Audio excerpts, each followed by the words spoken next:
All right, so now what we're going to do is we're going to add in some clouds in behind all of this. So click on the background layer first, okay?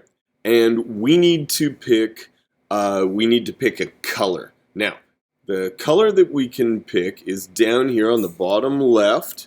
It's hard for me to show you here. This is the foreground color, and this is the background color. All right, so foreground and background. Click on the foreground color, the one in the front. All right, pick a blue that is a nice sky blue, something nice and bright. Makes you feel good. There we go. I like it. That blue will say okay. Awesome.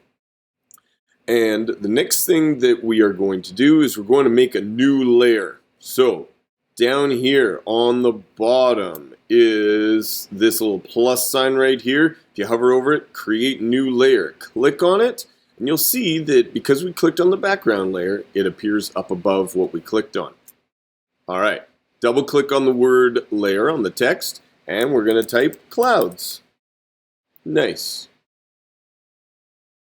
Time to make some clouds. So go up to Filter, Render, and Clouds. Hey, isn't that nice?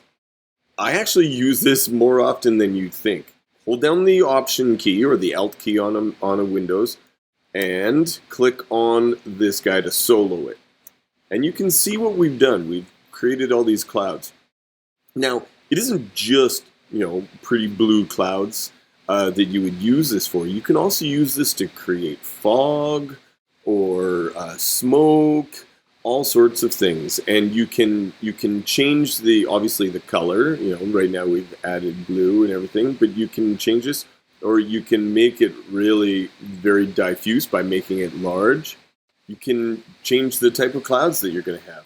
All right, so I went Command 0 so I could grab this whole thing and bring her on down and lock it into place. Good. Now, Command 0 again. So I see that. Now I'm going to unsolo the clouds.